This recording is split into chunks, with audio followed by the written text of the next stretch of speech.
வேளாண் அக்ரிகல்ச்சருக்கு மட்டும் 14,000 கோடி தானா? 5 கோடி பேருக்கு வெறும் 14,000 கோடி தான் நீங்கள் தாக்கல் செய்திருக்கிறீர்களா? நாங்கள் தமிழகமே எதிர்பார்த்த அந்த தமிழக விவசாயிகளின் கூட்டுறவு கடன் மொத்தமாக தள்ளுபடி செய்யப்படும் என்ற அந்த அறிவிப்பு வராமல் இருந்தது மிகப்பெரிய ஏமாற்றத்தை கொடுக்கிறது. எங்களுக்கு அது ரொம்ப வருத்தம் அளிக்கக்கூடிய விஷயம். முதலமைச்சர் அவர்களுக்கும் வணக்கத்தை தெரிவித்துக் கொள்கின்றேன். 2026-2027 ஆண்டின் திருத்திய நிதிநிலை அறிக்கையில் மற்றும் வேளாண் பட்ஜெட் வேளாண் அறிக்கையிலும் நிதிநிலை அறிக்கையில் பேச வாய்ப்பளித்தமைக்கு பாட்டாளி மக்கள் கட்சி சார்பாக நன்றியை தெரிவித்துக் கொள்கின்றேன். முதற்கண் சேவை உரிமை சட்டம் அதை நிறைவேற்ற அந்த நிறைவேற்றக்கூடிய அந்த அறிவிப்புக்கு மனமார்ந்த வாழ்த்துக்களை தெரிவித்துக் கொள்கின்றேன். இந்த கோரிக்கையை தான் பாட்டாளி மக்கள் கட்சி 13 வருடங்களாக தொடர்ந்து குரல் கொடுத்து கொண்டிருக்கிறது. 21 மாநிலங்களில் இந்த சேவை உரிமை சட்டம் அமலில் இருக்கிறது. இந்த சேவை உரிமை சட்டம் வந்ததுன்னா பர்த் சர்டிபிகேட்டு, டெத் சர்டிபிகேட்டு, பட்டா, இந்த இபி, ரேஷன் கார்டு போன்றவையெல்லாம் எளிதில் மக்களுக்கு போய் சேரும். அதற்கு மனமார்ந்த வாழ்த்துக்களை தெரிவித்துக் கொள்கின்றோம். அதே போல இயற்கை விஞ்ஞானி பெரியவர் நம்மாழ்வார் அவர்கள் பெயரிலும் சேவை செம்மல் அஞ்சலை அம்மாள் அவர்கள் பெயரிலும் விருதுகள் வழங்கி கௌரவிப்பதை மனமார்ந்த வாழ்த்துக்களோடு வரவேற்கின்றோம்.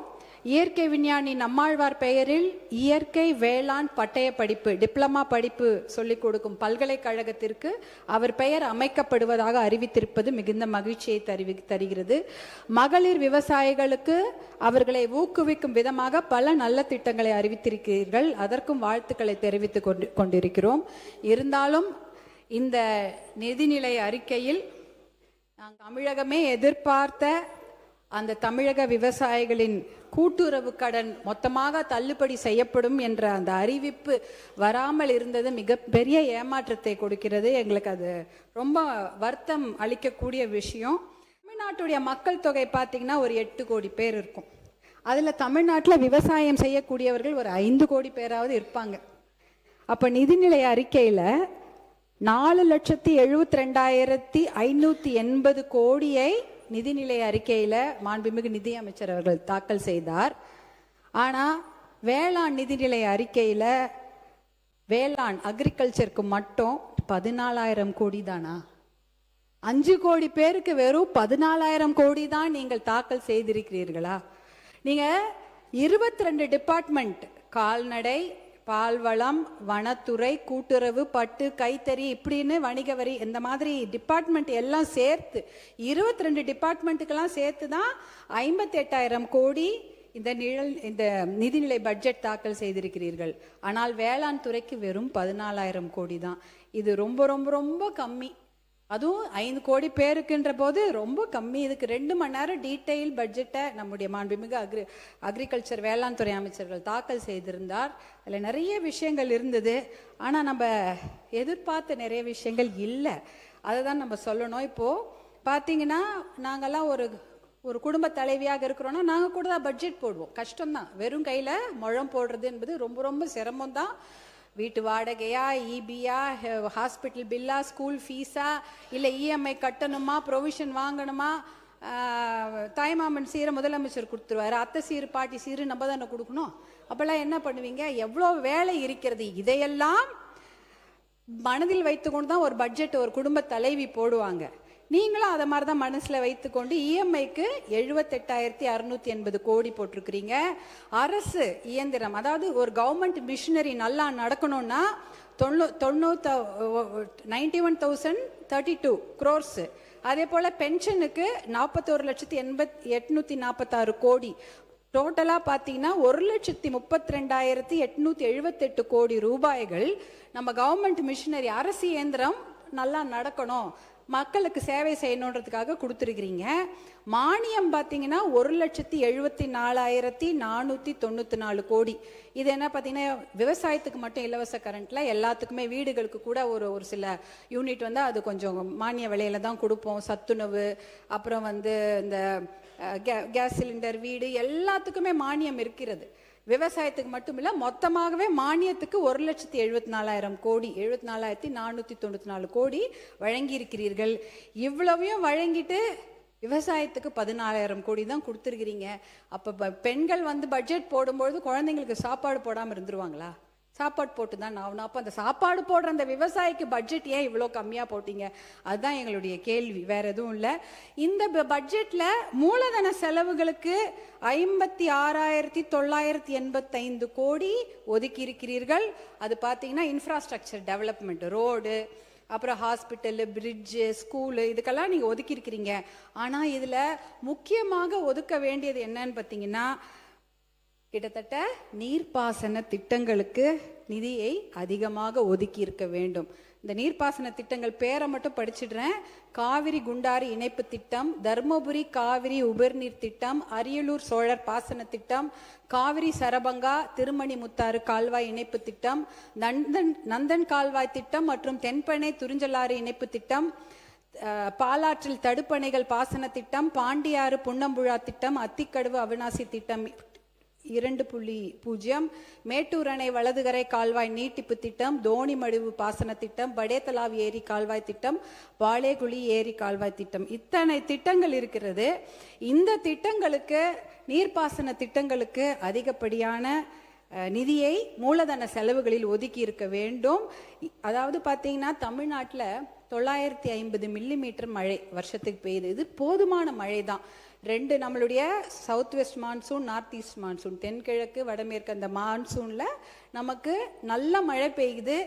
ஆனால் அந்த மழை தண்ணி எல்லாம் கடலில் வீணாக கலந்துடுது.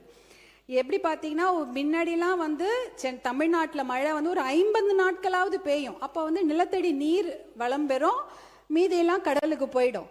ஆனால் இப்போ 30 நாளில் இந்த 2 மான்சூன்லையும் மழை பெஞ்சு மொத்தமாக தண்ணிலாம் வேக வேகமாக கடலில் போயிடுது. அதனால இந்த இரிகேஷன் ஸ்கீம்ஸ்னா 2 விதமாக இந்த தண்ணீரை நாம் சேமிக்க முடியும். இந்த மழை தண்ணியை 2 விதமாக சேமிக்கலாம். ஒன்று பார்த்தீங்கன்னா இந்த தடுப்பணைகள் கட்டலாம். பாலாறுல தடுப்பணைகள் கட்டலாம், காவிரி ஆறுல தடுப்பணைகள் கட்டலாம். அந்த காவிரிக்கு நான் சொன்னேன் 420 கிலோமீட்டர் ஓடுதுன்னு. 10 கிலோமீட்டருக்கு ஒரு தடுப்பணைகள் கட்டினால் கண்டிப்பாக இந்த தண்ணீரை கடல்ல போகாம நம்மளால சேமிக்க முடியும். நீங்க வந்து 420 கிலோமீட்டர்ல 10னா 42 தடுப்பணைகள் கட்டணும்னு கூட அவசியம் இல்லை. ஒரு 25-30 தடுப்பணைகள் கட்டினா கூட 20 டிஎம்சி தண்ணீரை நம்ம கடல்ல போகாம நம்மளே சேர்த்து வச்சிடலாம். அந்த 20 டிஎம்சி தண்ணீர் இருந்தா பாசன திட்டத்துக்கு உபயோகமாயிடும்.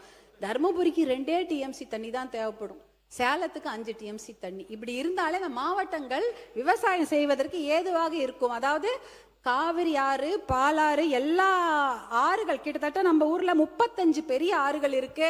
அதுல 10 கிலோமீட்டருக்கு ஒரு தடுப்பணை கட்டினால் கடலில் கலக்கும் நீரை நம்ம வேஸ்ட் பண்ணாம அதை நம்ம சேமித்தாலே நம்ம 100 டிஎம்சி தண்ணீர் வரைக்கும் நம்ம தமிழ்நாட்டிலே சேமித்து கொள்ளலாம். இதுக்கு அப்புறம் யாரையும் கேட்க தேவையில்லை. காவிரி யாருக்கா கர்நாடகா கிட்ட கையேந்த வேண்டியதில்லை, கேரளா கிட்ட இந்த புன்னம்புழா இந்த திட்டத்துங்களுக்காகவும் முல்லை பெரியாருக்கும் கையேந்த வேண்டியது கிடையாது. கிருஷ்ணா கோதாவரிக்காக நம்ம ஆந்திரா கிட்ட கையேந்த வேண்டியது கிடையாது. எல்லாமே நம்ம கிட்ட பெய்கிற மழையை நம்ம தடுப்பணைகள் மூலம் சேமித்துக் கொள்ளலாம். இரண்டாவது வழியில் இதே தண்ணீரை சேமிக்க முடியும். அது வந்து ஏரி குளங்களை தூர்வாருகின்ற திட்டம். 42,000 ஏரி இருந்தது, இன்னைக்கு 27,000 ஏரி தான் இருக்கிறது. அந்த 27,000 ஏரிகளை தூர்வாரினாலே இதுலயும் கிட்டத்தட்ட 100-150 டிஎம்சி தண்ணீரை தேக்கி வைக்க முடியும். இதுல அது கூட 10 அடி 20 அடி ஆழெல்லாம் தூர்வார தேவையில்லை. ஒரு மீட்டர், அதாவது இவ்வளவுதான் இருக்கும் 1 மீட்டர்னா, அந்த இந்த 1 மீட்டருக்கு நீங்க தூர்வாரினாலே, ஏரி குளங்களை தூர்வாரினாலே அந்த தண்ணீரை இதை சேர்த்து வைத்து ஏரியில தண்ணி இருந்ததுன்னா அவங்க கிணத்துல ஆட்டோமேட்டிக்கா தண்ணி வந்துடும். விவசாயியோட கிணத்துல அந்த ஆட்டோமேட்டிக்கா தண்ணி வந்ததுன்னா விவசாயம் நல்லபடியா பண்ணுவாங்க. இந்த திட்டத்தின் மூலம் பாத்தீங்கன்னா 100 டிஎம்சி காவேரியில, பாலாறுல 15-20 டிஎம்சி, தென்பெண்ணை ஆறுல ஒரு 30 டிஎம்சி, தாமிரபரணியில 15 டிஎம்சி தண்ணீர், இப்படின்னு ஒரு 150 டிஎம்சி தண்ணீரை நம் தமிழ்நாட்டில் நாமே தேக்கி வைத்துக் கொள்ளலாம். இதுக்கப்புறம் யார்கிட்டையும் தண்ணிக்காக கேட்க வேண்டியதே இல்லை. கிரவுண்ட் ரீசார்ஜ் ஆயிடும், ஏரி குளங்கள்ல தண்ணி இருக்கும். ஆனால் இந்த திட்டங்கள் அந்த வேளாண் பட்ஜெட்ல இருக்கும் என்று நான் எதிர்பார்த்தேன். அந்த திட்டங்களுக்கான நிதி ஒதுக்கீடு ரொம்ப ரொம்ப கம்மியா இருந்தது. 1% தான் செய்ய முடியும். இந்த திட்டங்களில் நிதி ஒதுக்கீடு பண்ணி தான் 1% தான் அந்த நிதி ஒதுக்கீடுக்கு அந்த வேலைகளை செய்ய முடியும். அதே சமயம் இந்த சமயம் பார்த்தீங்கன்னா கிரவுண்டு ரீசார்ஜும் ஆகாது. ஏரி பாசனம் இல்லை, ஆற்று பாசனம் இல்லை, மழை தண்ணியும் வேகமாக கடலில் போயிடுது. எதை வச்சு விவசாயிகள் விவசாயம் செய்வாங்க? அவங்க நிலத்தடி நீரை நம்பித்தான் இருக்கிறார்கள். நிலத்தடி நீர் இப்போ எங்கே போயிடுச்சு? கிட்டத்தட்ட 100 அடி 200 அடி 800 அடிலாம் சில ஊரில் நிலத்தடி நீர் கீழே போயிடுச்சு. அவ்வளோ பெரிய பைப்பு போட்டால் தான் நிலத்தடி நீரை உறிஞ்சி எடுத்து அவங்க பாசனம் செய்ய முடியும். அதற்காக தான் விவசாயிகள் இலவச மின்சார திட்டத்துக்கு பதிவு பண்ணியிருக்கிறாங்க. கிட்டத்தட்ட 2 லட்சம் பேர் இலவச மின்சார திட்டத்துக்கு பதிவு பண்ணியிருக்கிறாங்க. அதே சமயம் தட்கல் முறையில் கிட்டத்தட்ட 65,000 பேர் பதிவு பண்ணியிருக்கிறாங்க.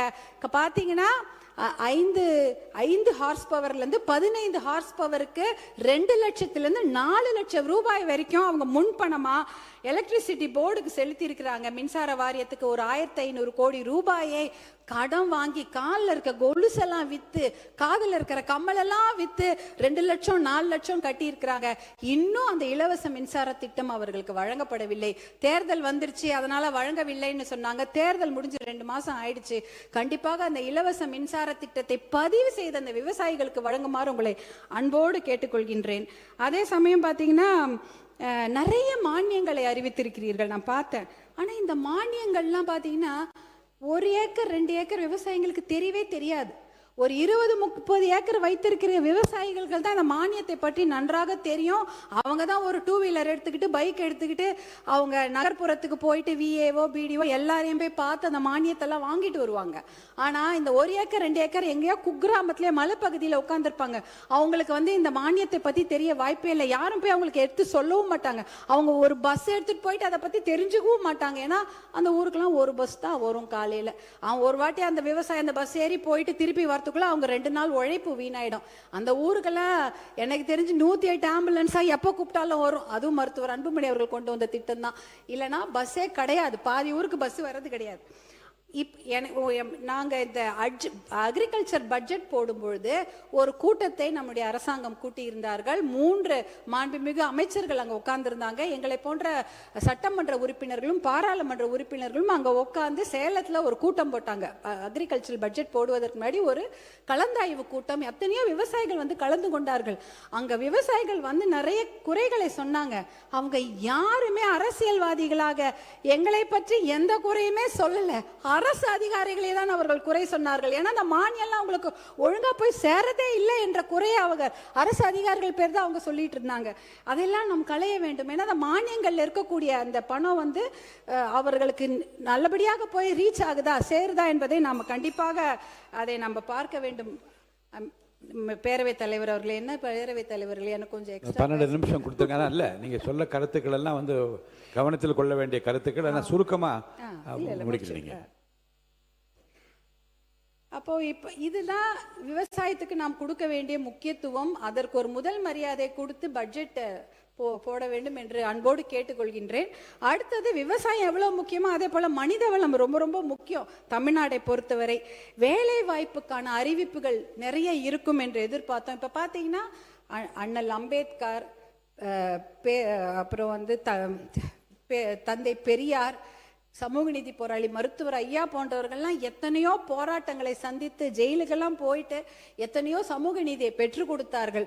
அதனால நிறைய பேர் நல்லா படிக்கிறாங்க. ஆனால் அவங்களுக்குலாம் வேலை இல்லை. லட்சக்கணக்கான இளைஞர்கள் படித்து விட்டு வெளியில் வருகிறாங்க. அவங்கெல்லாம் எதிர்பார்ப்பது அரசு வேலை தான். அரசு வேலையில் பார்த்தீங்கன்னா டிஎன்பிஎஸ்சி, டிஆர்பி, அதாவது டீச்சர் ரெக்ரூட்மெண்ட் போர்டு இருக்கு, மெடிக்கல் ரெக்ரூட்மெண்ட் போர்டு இருக்கு, தமிழ்நாடு அரசு பணியாளர் தேர்வாணையம் இருக்கிறது, யூனிஃபார்ம்டு சர்வீஸ் எக்ஸாம், சீருடை பணியாளர் தேர்வாணையம், இத்தனை இருக்கிறது. இந்த எக்ஸாம்லாம் எத்தனையோ பேர், ஒரு 3000 போஸ்ட்டுக்கு 30 லட்சம் பேர் எழுதுறாங்க.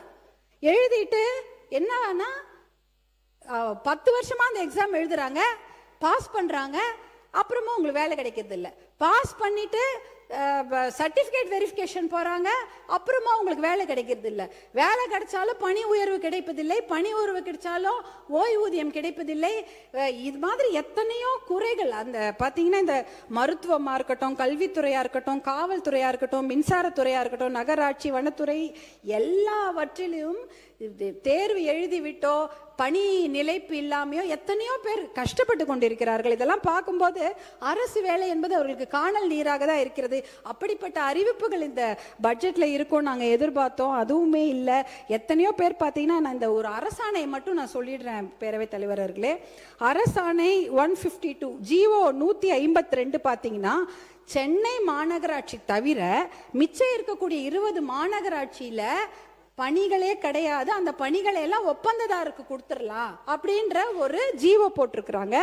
அதே போல ஜிஓ 139 479 பேரூராட்சிகளில் அவுட் சோர்சிங் மூலமாக தான் பணி எடுக்க முடியும்னு ஒரு ஜிஓ இருக்கிறது. அதாவது துப்புரவு பணியாளர், ஓட்டுநர், வரி வசூலிப்பாளர், பாதுகாவலர்கள் என்ற நிரந்தர பணியிடங்கள்லாம் ஒரே இந்த ஜிஓலே ஒழிக்கப்பட்டுச்சு. 35,000 அரசு பணியிடங்கள் காலியாகி இன்னைக்கு 3,417 அரசு பணியிடங்கள் மட்டும்தான் இருக்குது. இதுலயே 12,000 வேலையும் இந்த இதுல ஒழிக்கப்பட்டுச்சு. கிட்டத்தட்ட 50,000 வேலை இந்த ஒரு 2 ஜிஓல போயிடுச்சு. அரசு வேலை, அரசு உயர்கல்வி நிறுவனங்கள், சுகாதாரத்துறை, ஊரக வளர்ச்சித்துறை, மின்சார வாரியம்ல டி பிரிவு பணியிடங்களும் அவுட் சோர்சிங் மூலமா தான் போகுது. அப்படின்னா அவுட் சோர்சிங்னா குத்தகை மூலமாக ஒரு மனிதவள நிறுவனங்களே அந்த வேலையை எடுத்து செய்யலாம். ஆனா அவங்களுக்கு அரசாங்கம் தான் அவங்களுக்கு பணி கொடுக்குறாங்க. அவங்க வேலை ஆட்களை அமர்த்தி அந்த வேலை வாங்கி கொள்ளலாம். இதுல பாத்தீங்கன்னா இந்த கான்ட்ராக்ட் ஒப்பந்த தொழிலாளர்கள் சந்திக்கும் இன்னல்கள் ஏராளம்.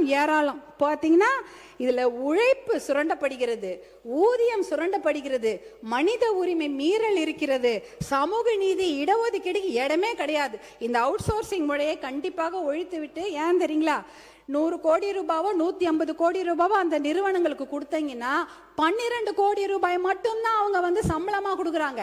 மிச்சம் 140 கோடி ரூபாய் என்ன ஃபினைல் வாங்குறதுக்கும் தொடப்பம் வாங்குறதுக்குமா யூஸ் பண்ணிக்கிறாங்க. அப்ப என்ன அது அட்மினிஸ்ட்ரேஷன் சார்ஜஸ் சொல்றாங்க. இதெல்லாம் ஒழிச்சிட்டாதான் இடஒதுக்கீடு பாதுகாக்கப்படும், மனித உரிமை மீறல நம்ம குறைக்கலாம். அதே போல நீங்க பாத்தீங்கன்னா அடுத்தது டெம்பரரி தற்காலிக பணியிடங்கள். அந்த தற்காலிக பணியிடங்கள்ல 5 வருஷம் பணியாற்றினா அவங்களுக்கு நிரந்தர பணியிடமாக ஆக்கி கொடுக்க வேண்டும். இன்னொரு சொல்யூஷன் இருக்கு. தனியார் நிறுவனங்கள்ல 80% உள்ளூர் இளைஞர்களுக்கு வேலை வாய்ப்பு கொடுக்க வேண்டும் என்ற ஒரு பாலிசி டிசிஷன் சட்டத்தை கொண்டு வந்தா கண்டிப்பாக அரசு வேலை இல்லைன்னு ஆயிப்போச்சு. அட்லீஸ்ட் தனியார் வேலையிலாவது அவங்களுக்கு ஒரு முன்னுரிமை கிடைக்கும். இந்த பாலிசி டிசிஷன் பார்த்தீங்கன்னா ஆந்திரா, கர்நாடகா, குஜராத், மகாராஷ்டிரா, ஹரியானா எல்லாம் எடுத்திருக்கிறாங்க. அந்த பாலிசி டிசிஷனுக்கு எந்த ஒரு செலவுமே கிடையாது. ஒரு சட்டத்தை போட்டால் கண்டிப்பாக 80% இளைஞர்களுக்கு தனியார் நிறுவனங்களில் வேலை கிடைக்கும். இது ஒரு சொல்யூஷனாக நாங்க சொல்றோம். இத மாற்றம் அப்படின்னு சொல்லிட்டு தான் எல்லாருமே ஆட்சிக்கு வந்திருக்கிறாங்க. இப்படிப்பட்ட ஒரு மாற்றத்தை கொடுக்க வேண்டும் என்பதற்காக தான் 2004 மருத்துவர் அன்புமணி அவர்கள் சுகாதாரத்துறை அமைச்சராக பொறுப்பேற்ற போது நிறைய முன்னேற்றமான திட்டங்களை கொண்டு வந்திருக்கிறாரு. அவர் அதற்காக 4 இன்டர்நேஷனல் அவார்ட்லாம் வாங்கினாரு. ஒரு மாற்றத்தை கொடுக்க வேணும், சிஸ்டத்தை மாற்றணும்னா அது மிகப்பெரிய சிக்கல், மிகப்பெரிய போராட்டம் என்பது நான் கண்கூடாக பார்த்திருக்கிறேன். மிகப்பெரிய ஒரு டொபாக்கோ மாஃபியாவை எதிர்த்து தான் அவர் போராடினாரு. அதற்காக அவருக்கு விருதுகள்லாம் கிடைச்சது. ஸ்டாண்டிங் ஓவேஷன்ல அமெரிக்கால கொடுத்தாங்க. அதே போல யுனைடெட் நேஷன்ஸ்ல WHO அவார்டு 2 வாங்கியிருக்கிறார் மருத்துவர் அன்புமணி. எதற்காக? இந்த கிராமப்புற சுகாதார திட்டத்தை அறிமுகப்படுத்தி 108 ஆம்புலன்ஸ் போன்ற திட்டங்களை கொடுத்ததற்காக WHO உடைய அவார்டை அவங்க வாங்குறாங்க. டோனி பிளேர் அவர் இங்கிலாந்துடைய prime minister, Bill Gates, Bill Clinton அமெரிக்காவுடைய அதிபர், அதே போல கோய்சுமி சொல்லிட்டு ஜப்பானுடைய பிரதமர், கோஃபி அன்னன் என்ற யுனைடெட் நேஷன்ஸ் ஜெனரல், இவர்கள் வாங்கிய விருதை மருத்துவர் அன்புமணி இந்தியாவில் வாங்கியிருக்கிறாரு. Rotary International award for polio எராடிகேஷனுக்காக, போலியோ ஒழிப்பதற்காக இந்த சாதனைகள் எல்லாம் அவர் செய்ததற்காக அந்த இன்டர்நேஷனல் விருதை அவருக்கு டெல்லியில கொடுக்குறாங்க. இத்தனை அவார்ட்களையும் அவர் வாங்கியிருக்காரு. ஆனா அங்க டெல்லியில தான் தெரியும், அது இன்டர்நேஷனல்ல தான் அவரை பத்தி தெரியும். இங்க யாரும் அவருடைய சர்வீஸ்ல கண்டுக்கவே இல்லை, அதை பத்தி அவர் பெருசா எடுத்துக்கிட்டதும் இல்லை. அவரை பொறுத்த வரைக்கும் கீதையில சொன்ன மாதிரி கடமையை செய், பலனை எதிர்பார்க்காதே என்ற ஒரு விஷயத்துல தான் அவர் பயணிச்சுட்டு இருக்கிறாரு. இப்படிப்பட்ட எல்லாரும் அவர்களுடைய கட்சி தலைவர்களை குறுக்கீடுகள் இல்லாமல் உங்களுக்கு 20 நிமிடம் நான் அழைத்திருக்கிறேன். நன்றி தலைவரே, நன்றி சொல்லி முடிச்சிடணும். நன்றி சொல்லி முடிச்சிடுறேன். எல்லாருக்கும் அவர்களுடைய தலைவர்களை பத்தி ஒரு நாலு நல்ல வார்த்தை நீங்க பேச நிறைய அனுமதி சொல்லியிருக்கீங்க. கொடுத்தீங்க. அவர் நான் ஒரு என்னுடைய மதிப்புக்குரிய தலைவர்களை அன்புமணி அவர்களை பற்றி நீங்க நிறைய சொல்லியிருக்கீங்க. பாட்டாளி அடுத்து நீங்க மக்கள் நன்றி தலைவரை பத்தி சொல்வதற்காக அவைக்கு நன்றி சொல்லி முடிக்கிறேன். நன்றி. இறுதியாக ஒண்ணு, சமூக நீதி கணக்கெடுப்பு என்று ஒரு வரலாற்று சிறப்புமிக்க தீர்மானத்தை அறிவிப்பை வெளியிட்டீர்கள். அதற்கு பட்ஜெட் ஒதுக்கி இருந்தால் இன்னும் நன்றாக இருந்திருக்கும். அதே போல கூட்டுறவு கடன் தள்ளுபடியை எதிர்பார்க்கின்றோம். இலவச மின்சாரத்திற்கு உடனடியாக எதிர்பார்த்திருக்கின்றோம். டாஸ்மாக் மதுக்கடைகளை படிப்படியாக மூடி பெண்களுடைய மகிழ்ச்சிக்கும் பாதுகாப்பையும் உறுதி செய்ய வேண்டும். அதற்கான அறிவிப்புகளையும் எதிர்பார்த்து கொண்டிருக்கின்றோம். ஆல்டர்னேட் ரெவென்யூ பற்றிய முழு திட்டங்கள் வேண்டும். அவுட் சோர்சிங் முறை முற்றிலுமாக ஒழிக்கப்பட வேண்டும். தற்காலிக பணி செய்பவர்களுக்கு அது நிரந்தர பணியிடமாக ஆக்கி கொடுக்க வேண்டும். தனியார் நிறுவனங்களில் அந்த இளைஞர்களுக்கு 80% வேலை வாய்ப்பை உறுதி செய்ய வேண்டும். இதெல்லாம் தான் என்னுடைய கோரிக்கை. முக்கியமான கோரிக்கை காவிரி தர்மபுரி உபர்நீர் திட்டத்தை தயவு செய்து மறந்து விடாதீர்கள். அது என்னுடைய முக்கியமான கோரிக்கை. நான் வேற எதுவுமே கேட்கல. தர்மபுரி மாவட்டத்திற்கு காவிரி உபர்நீர் திட்டத்தை கொண்டு வாங்க. நான் இந்த 1 லட்சம் கிராமத்துல தான் போய் பயணிச்சுட்டு இருக்கிறேன். கிராமத்துல தான் போயிட்டே இருப்பேன். 1 லட்சம் 2 லட்சம் விவசாயிகளோட கையை போய் பிடிப்பாங்களே, என் கையை பிடிச்சி எனக்கு நன்றி சொல்லுவாங்க. ஏதாவது ஆசையா கையை பிடிப்பாங்க. அந்த கை எப்படி இருக்குமா தெரியுமா இருக்கும் தலைவர்களுக்கு? அப்படி கரடு முரடா ரஃப்பா கரம்பு காய்ச்சி போய் காயம் போயிருக்கும் அந்த கை. ஏன்னா அவங்க சேர் சகதியில மட்டும் இல்ல, பாறையில வேலை செய்யறாங்க. மண்ணிலையும் கடப்பாறையிலையும் மண்வெட்டிலையும் வேலை செஞ்சு கையெல்லாம் அவ்வளோ கரம்பா இருக்கும். அந்த கையை, அந்த விவசாயிகளோட கைகளை விட்டு விடாதீர்கள் என்று உங்களை கேட்டுக்கொண்டு வாய்ப்பளித்த உங்களுக்கு என்னுடைய மனமார்ந்த நன்றியை தெரிவித்து விடைபெறுகிறேன். நன்றி, வணக்கம்.